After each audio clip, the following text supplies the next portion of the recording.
अभी एक फैशन हो गया है, आम्बेडकर आम्बेडकर आम्बेडकर आम्बेडकर आम्बेडकर आम्बेडकर। इतना नाम अगर भगवान का लेते तो 7 जन्मों तक स्वर्ग मिल जाता। तिरंगा झंडा उसको भी उन्होंने नकारा और वो ये चाहते थे ये संविधान अपना नहीं है, ये संविधान सिर्फ जो मनु के लॉ है वो संविधान लाइन उस लाइन पे नहीं है, इसीलिए हम इसको मानते नहीं। वही माइंड में है उनका, उसीलिए तो डॉक्टर बाबा साहब अम्बेडकर के लिए उन्होंने ये बात की। अगर एक आदमी उनके लिए अगर उसके दिल में श्रद्धा होती, अगर उनके लिए स्वाभिमान अभिमान होता तो ये बात कभी वो व्यक्ति बोलता नहीं था। 1990 तक कांग्रेस पार्टी बाबा साहब को भारत रत्न न मिले इसका बड़े जतन से प्रयास करती रही, यहां तक कि बाबा साहब की जयंती को भी 100वीं जयंती को भी मनाने का मना ही कर दिया गया। नेहरू जी की आम्बेडकर जी के प्रति नफरत जग जाहिर है। कल से कांग्रेस पार्टी ने जिस तरह से तथ्यों को तोड़ मरोड़ कर रखने का प्रयास किया है ये अत्यंत निंदनीय है और मैं इसकी निंदा करना चाहता हूं।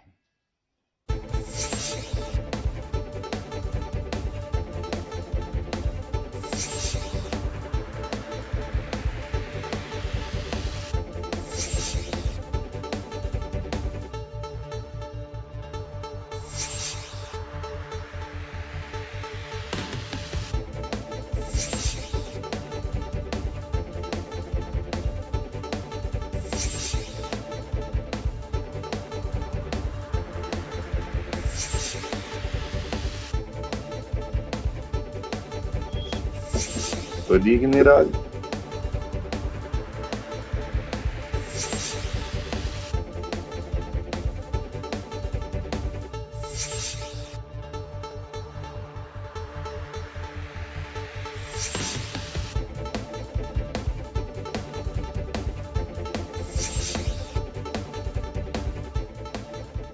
आपका मैं हूं योगेंद्र, आप देख रहे हैं बड़ी खबर। और बड़ी खबर में हम बात करेंगे बड़े सियासी मुद्दे की। जब हम चर्चा कर रहे हैं उसके ठीक एक दिन पहले ही अमित शाह ने राज्यसभा में अपने बयान में कहा, जो संविधान पे चर्चा चल रही थी उसमें, कि अगर कांग्रेस को खासकर कोट करके कि अंबेडकर अंबेडकर अंबेडकर करते हैं, अगर ये भगवान का नाम लेते तो इनको स्वर्ग मिल जाता है। इसी बात को विपक्ष ने लपका और उसके बाद इसे मुद्दा बनाया, देश भर में प्रदर्शन किए गए और कहा गया अमित शाह को माफी मांगनी चाहिए। उधर नरेंद्र मोदी अमित शाह के बचाव में आए, उन्होंने कहा कि कांग्रेस से भ्रम फैला रही है, सच्चाई को दिखाना चाहिए और तोड़ मरोड़ करके बयान पेश किया जा रहा है। तो खैर चलिए, लेकिन इससे एक सियासी पारा चढ़ चुका है। दिल्ली में खड़गे जो राष्ट्रीय अध्यक्ष है कांग्रेस के, उन्होंने प्रेस कॉन्फ्रेंस करके माफी मांगने की बात कही है कि माफी मांगनी चाहिए, ये भाजपा का अहंकार है।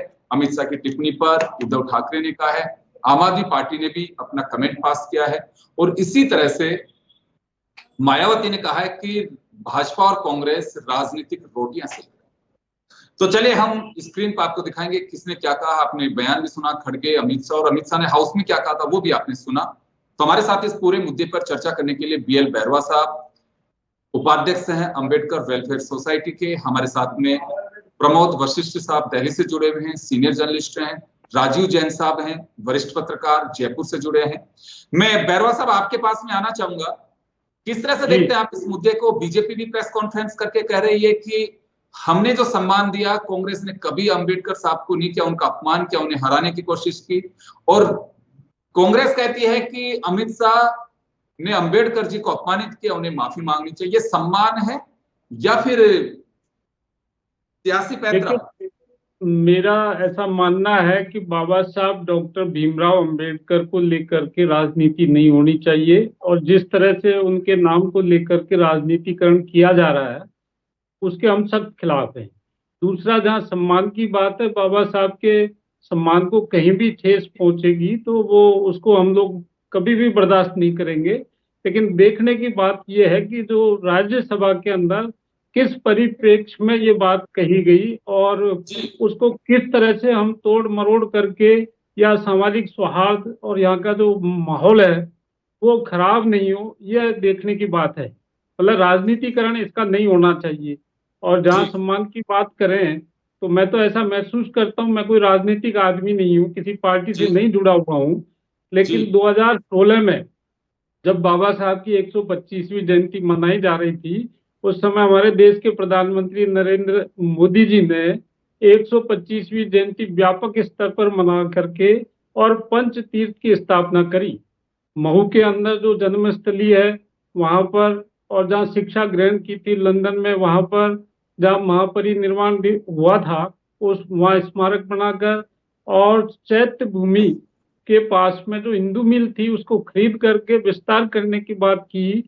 और बार बार प्रधानमंत्री ये कह रहे हैं कि यदि बाबा साहब नहीं होते तो मैं आज इस देश का प्रधानमंत्री नहीं होता। मैं कोई पक्ष नहीं ले रहा, लेकिन मेरा ऐसा मानना है कि ये कुछ राजनीति ज्यादा हो रही है, और जब बाबा साहब के नाम को लेकर राजनीति नहीं होनी चाहिए, और बाबा साहब और भगवान को एक तराजू में नहीं तोला जा सकता, ये भी मैं स्पष्ट करना चाहता हूँ।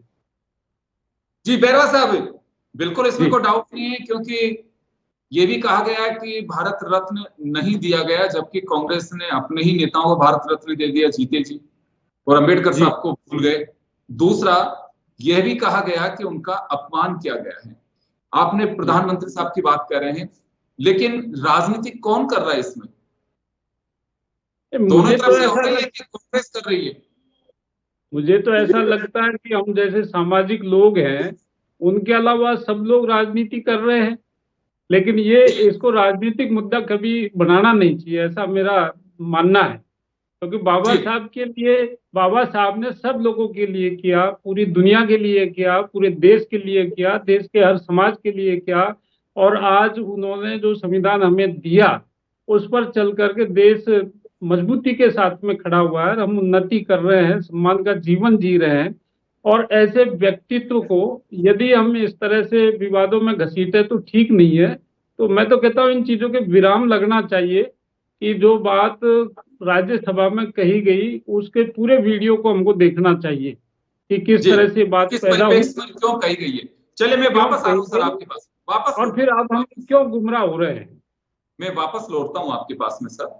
मैं प्रमोद वशिष्ठ साहब का रुख करना चाहूंगा। सर, आप कैसे देखते हैं इस पूरे मुद्दे को?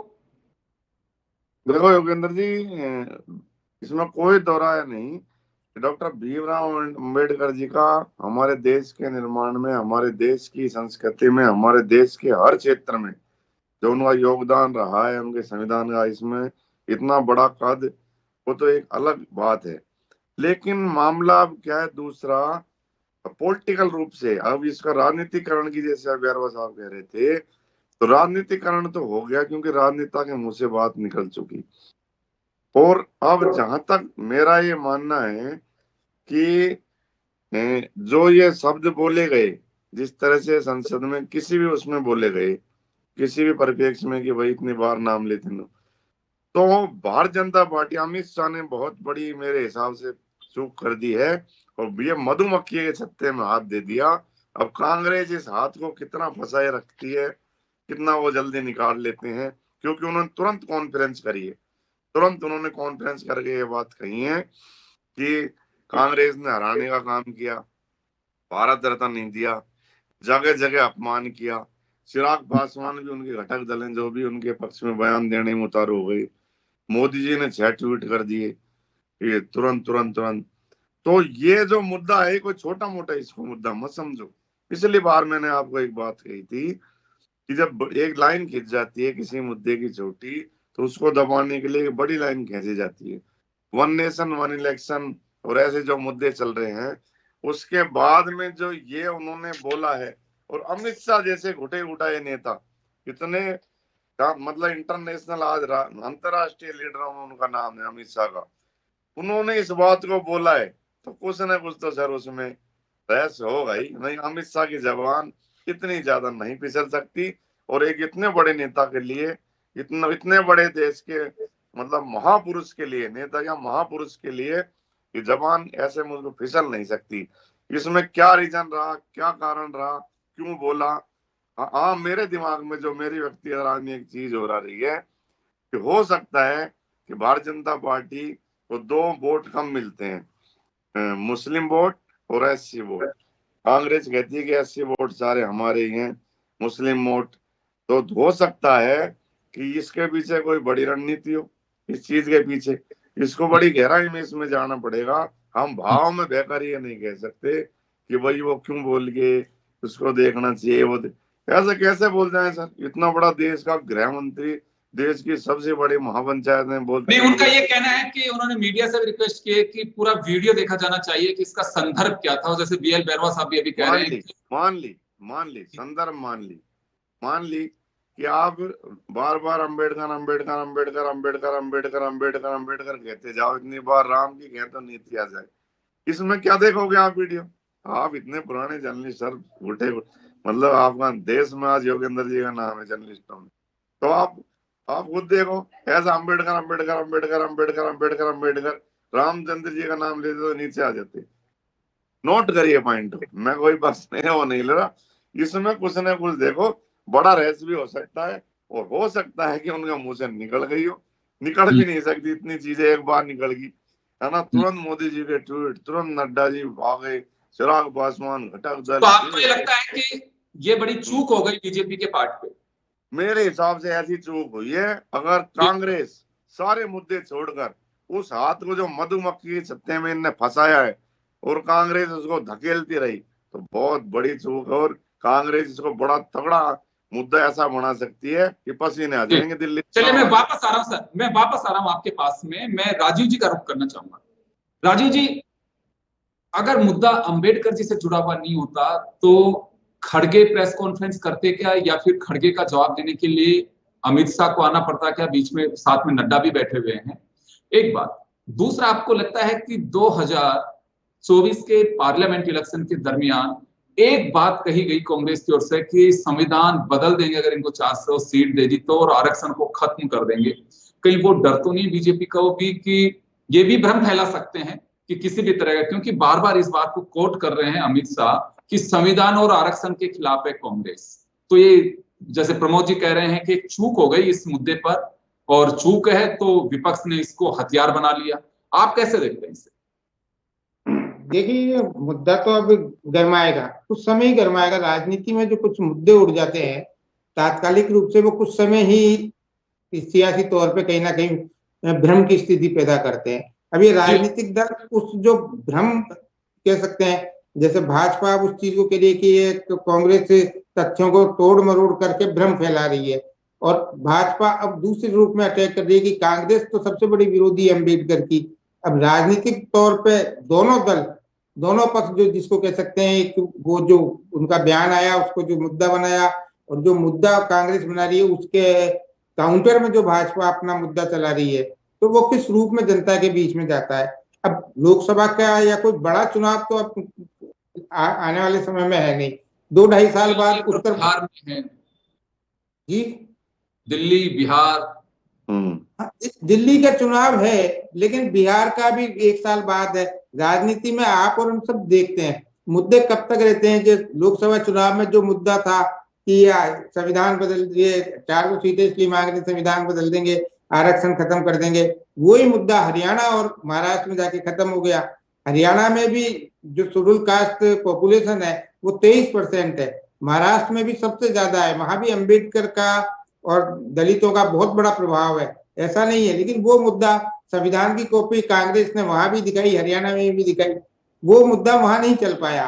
तो राजनीति में अब हम देखते हैं जो पिछले कुछ 10, 15, 20 सालों में जो परिवर्तन आया, मुद्दे हर समय हर चुनाव में अलग अलग बनते जाते हैं। अब ये मुद्दा है, ये निश्चित तौर पे कुछ समय रहेगा, जो विरोधी दल है वो प्रदर्शन करेंगे, भाजपा काउंटर के रूप में कांग्रेस को उसमें अटकाएगी कि कांग्रेस ने क्या किया अम्बेडकर के लिए। भारत रत्न भी गैर कांग्रेसी सरकार ने दिया, अम्बेडकर को किस तरीके से वहां कांग्रेस ने हटाया या हराया, जो भी चीजें हैं वो सब चीजें भी ये चलेंगी, साल 6 में नहीं चलेंगी, फिर एक नया मुद्दा आ जाएगा।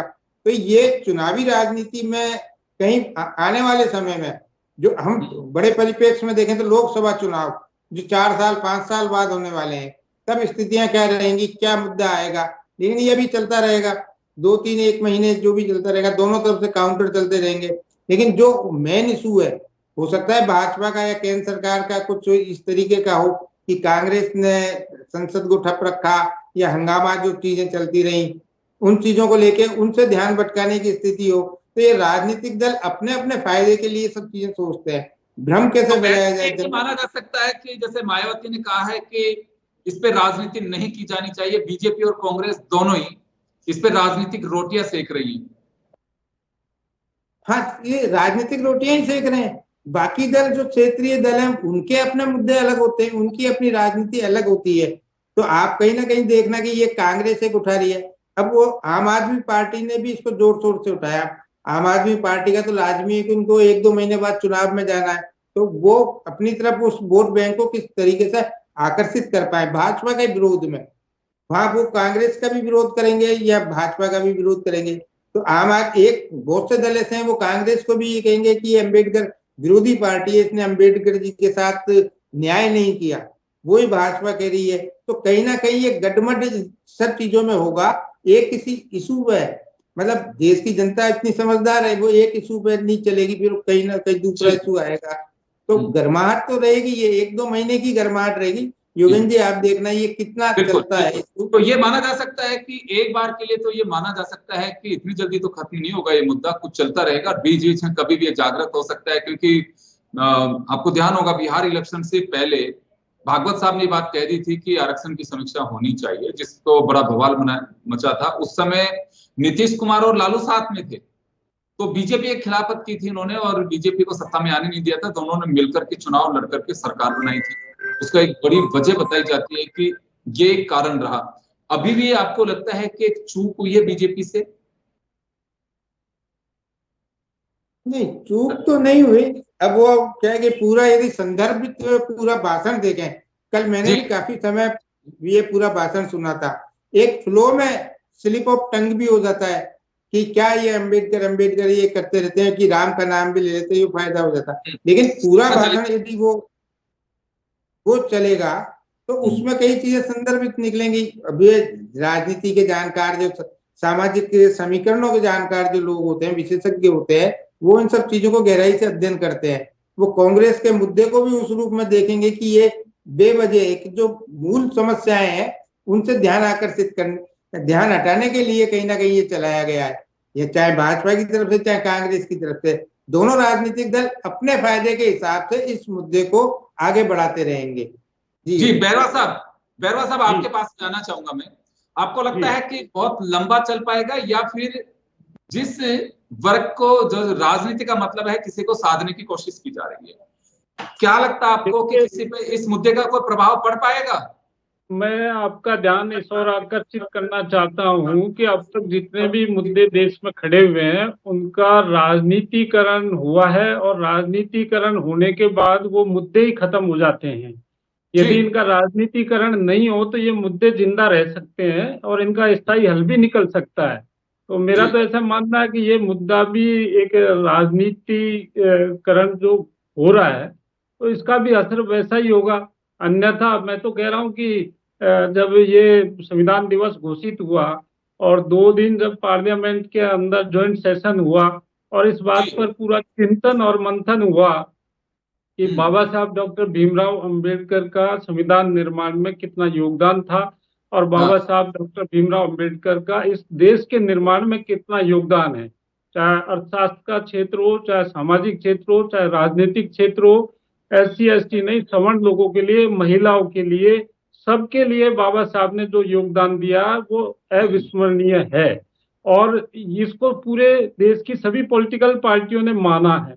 और उसके बावजूद समय समय पर इस तरह के सवाल जो उठाए जाते हैं वो सवाल कहीं न कहीं चिंता पैदा करते हैं, समाज को विचलित करते हैं, और जो बाबा साहब के अनुयायी हैं उनकी भावनाओं को ठेस पहुंचती है, इसमें कहीं दो राय नहीं है। तो मैं तो शुरू से ये कह रहा हूँ कि इसका राजनीतिकरण नहीं होना चाहिए, बल्कि इस पर यदि कोई डिबेट करनी है तो राज्यसभा लोकसभा में इसके ऊपर डिबेट हो कि ऐसी बातें क्यों कही गई, या इन बातों के पीछे क्या था, या इनका जो विरोध कर रहे हैं उनका ऑब्जेक्ट क्या है। क्योंकि हम जी। लोग कोई राजनीतिक पार्टी से नहीं है, इसलिए हम सत्यता को सामने लाना चाहते हैं और समाज का भी ये आह्वान करना चाहते हैं कि हमको इन राजनेताओं से और राजनीतिक पार्टियों से हमेशा ही सावधान रहना चाहिए। और बाबा साहब का नाम जहाँ है उसके साथ तो कोई समझौता होने का प्रश्न ही नहीं है। प्रमोद जी, आपके पास में आना चाहूंगा। खैर चलिए, एक इलेक्शन है, अब आपको लगता है कि राजीव जी से कह रहे हैं कि कुछ दिन का मुद्दा है, कुछ दिन तो हॉट रहेगा ही, लेकिन उसके बाद में जैसे और मुद्दे ठंडे पड़ जाते हैं वो भी चला जाएगा।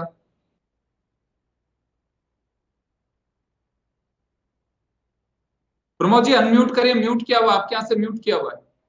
हाँ, मैं कह रहा सर, बात जो है, बात मुद्दा चलने की या मुद्दा खत्म होने की, या चलने की नहीं है।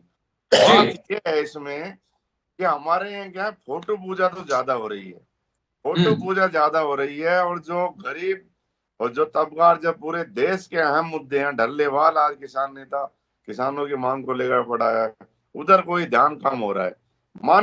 मान लिया अम्बेडकर साहब का हमने खूब सम्मान करते हैं, सब झुकते हैं, उनकी फोटो देखते ही नस झुक जाते हैं। और भारत की जनता ने, भारत ने उनको सम्मान दिया, किसी से छुपा नहीं है। पंडित जवाहरलाल नेहरू को जितना सम्मान दिया, सब कुछ दिया, वो सब कुछ हम झुक जाता है, इसी नस्मत तक हो जाता है। लेकिन ये भी सही बात है कि ये संसद है, कब तक इनके नाम पर, इनकी उस पर राजनीति होती रहेगी? क्या देश में और मुद्दे नहीं बचे? क्या गरीब मरता रहेगा? क्या डल्लेवाल किसान जो आज इतने दिन से अनशन पे किसान नेता पड़ा हुआ है, ये मरते रहेंगे? क्या बेरोजगार पिसता रहेगा? क्या गरीब आज भी, भारत का नाम गरीब देशों में गिना जाता रहेगा? इस चीज से लेकिन चर्चा संविधान पे थी, चर्चा संविधान पे थी, तो इस वजह से संविधान कौन नहीं मानता? आज आप एक बताओ, आप ट्रैफिक पुलिस में पकड़े जाते हो तो संविधान के तहत ही तो कार्रवाई हो रही है ना आप पर। कौन नहीं मानता? आप संविधान के बिना देश के बाहर सड़क पे चल लोगे? संविधान के बिना आप अपने घर से बाहर कदम नहीं रख सकते।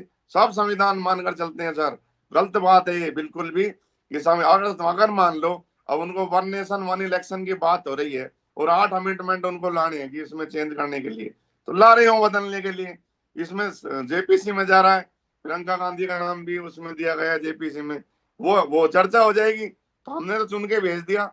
लेकिन सर ये बात करना कि सर ये इस तरह से मुद्दे को भटका के किसी को, मतलब राजनीति महापुरुष का वो लेके कर देना, वो उधर नेहरू जी कर रहे हैं, वो इधर अंबेडकर जी कर रहे हैं। अरे क्या ये मजाक हो गया संसद का सर? गरीब आदमी कहाँ जाएगा, बेरोजगार कहाँ जाएगा? हालात देश के बिगड़ते जाएंगे ऐसे तो। एक ने पकड़ रखा है अडानी, एक कर रहा है कोई, क्या बताओ? क्या इसको कभी तो खत्म करो। ये मुद्दे कभी खत्म होंगे कि नहीं होंगे? जैसे आप जैन साहब कह रहे हैं खत्म हो जाएंगे, अडानी का मुद्दा साढ़ा 10 साल से चल रहा है, आज तक खत्म नहीं हो रहा। दया अडानी, अरे कब तक चिल्लाओगे? वो थैला लटका के प्रियंका गांधी जी पहुंच रही है फिलिस्तीन, वो अरे पहले अपने देश की तो सोच लो, अपने देश की भी कुछ कर लो। आपसे बड़ी उम्मीद है लोगों को, बड़ी गरीबों को उम्मीद है, बड़ी बेरोजगारों को उम्मीद है, बड़ी महिलाओं को उम्मीद है, बहुत देश की सीमाओं पर रक्षा की उम्मीद है आज देश में। तो मेरा तो ये मानना है सर, बाकी तो राजनेता। चलिए मैं राजीव जी समय करने में आपके पास में आना चाहूंगा। जो कुछ चल रहा है दोनों ही राजनीतिक दलों की ओर से या दूसरों की ओर से, ये सम्मान है या महज दिखावा? देखिए, ये सिर्फ एक दिखावे के तौर पे ही है। देश की जो मूल, जैसे प्रमोद जी जिक्र कर रहे थे, देश की जो मूलभूत समस्याएं, बिजली, सड़क, पानी, शिक्षा, स्वास्थ्य, जो एक बेरोजगारी को खारिज किया जाता हो कि देखिए साहब इतने अकाउंट खुल गए, ये खुल गए, लेकिन आज सबको मालूम है कि वास्तव में बेरोजगारी का आलम क्या है। हाँ, आलम क्या है? अब वो हर चीज में जो बेसिक जो मुद्दे होते हैं, मूलभूत समस्याएं, जो मूलभूत जरूरतें होती हैं, बिजली, पानी, सड़क, शिक्षा और स्वास्थ्य, ये 5 चीजें देशवासियों को मिल जाए तो उससे रोजगार की समस्या भी हल होगी, महंगाई की भी समस्या हल होगी। मूल मुद्दे ये है, इन पे कभी ध्यान नहीं दिया जाए। शिक्षा व्यवस्था कैसी हो, शिक्षा हर व्यक्ति को मिले, स्वास्थ्य का लाभ हर एक आदमी को मिले, निःशुल्क मिले, बिजली पानी की व्यवस्था हर जगह हो और सड़क की व्यवस्था, आवागमन की साधन की व्यवस्था हो। तो ये 5 चीजें यदि जिस देश में हो जाती हैं कंप्लीटली, और ये सरकारों का और राजनीतिक दलों का दायित्व भी बनता है कि इन समस्याओं का सबसे पहले समाधान किया जाए, न कि गैर जो जरूरी मुद्दे हैं उन पर बहस की जाए। जैसे अडानी, अंबेडकर, संविधान तो सब मानते हैं। आज आप और हम जो बहस कर रहे हैं वो भी हमें संविधान प्रदत्त अधिकार के तहत हम इतने खुल के अपनी बात कह पा रहे हैं। ये संविधान नहीं दिया है, तो संविधान को कहीं कोई नुकसान नहीं है। हमारे चुने हुए जनप्रतिनिधि हैं, वो बहस कर रहे हैं, वो अच्छी बात है, बहस करें, लेकिन उनका सबसे पहला दायित्व ये होना चाहिए, चाहे विपक्ष के हों चाहे सत्ता पक्ष के हों, जो मूलभूत समस्याएं, मूलभूत जरूरतें हैं आम आदमी की, उन पर सबसे पहले ध्यान दिया जाए। बिल्कुल, मैं माफी चाहूंगा सर, समय का अभाव है। निश्चित रूप से एक ऐसा मुद्दा है जिसपे चर्चा होनी चाहिए, और केवल महज जैसे बड़ा कड़वा सत्य है और किसी को बुरा लग सकता है, लेकिन प्रमोद जी ने कहा कि देखिए, आप ये बिल्कुल ठीक है, आप ये इतिहास को खारिज नहीं कर सकते। अंबेडकर जी का रेस्पेक्ट है, दूसरे जो लोग हैं उनका भी सबका रेस्पेक्ट है, लेकिन मूलभूत जो मुद्दे हैं उनसे ध्यान भटकाने की कोशिश नहीं करके वास्तव में मुद्दों पे भी बहस होनी चाहिए। तभी मुझे लगता है कि लोकतंत्र की सार्थकता के साथ साथ हम जिनके प्रति, जिस संविधान के प्रति जवाबदेही की बात करते हैं, वो सही मायने में तभी साबित होगी। अदरवाइज एक लपकेगा किसी मुद्दे को और दूसरा उस पर बस टिप्पणी करके उसको आईना दिखाता रहेगा। जब मालूम है कि हम सब लोग पत्थरबाज हैं और कांच के मकानों में बैठे हैं, फिर एक दूसरे पे पत्थर फेंक रहे हैं, तो मुझे लगता है कि दोनों ही तरफ से अपनी बात को रास्ता निकाल करके, या रेस्पेक्ट किसी का भी चीज ऐसी की नहीं जानी चाहिए कि जिससे किसी को भी लगे कि हाँ मेरा रेस्पेक्ट नहीं हो पा रहा, या किसी के सम्मान को ठेस पहुंचे, या दूसरा कोई भी हो। लेकिन मुझे लगता है कि जो हमारा पैनल है उनका साफ कहना है तीनों का ही कि ये सम्मान से ज्यादा दिखावा है, जिससे बचना चाहिए। आप सभी का बहुत बहुत शुक्रिया। बड़ी खबर में इतना ही, दीजिए इजाजत, नमस्कार।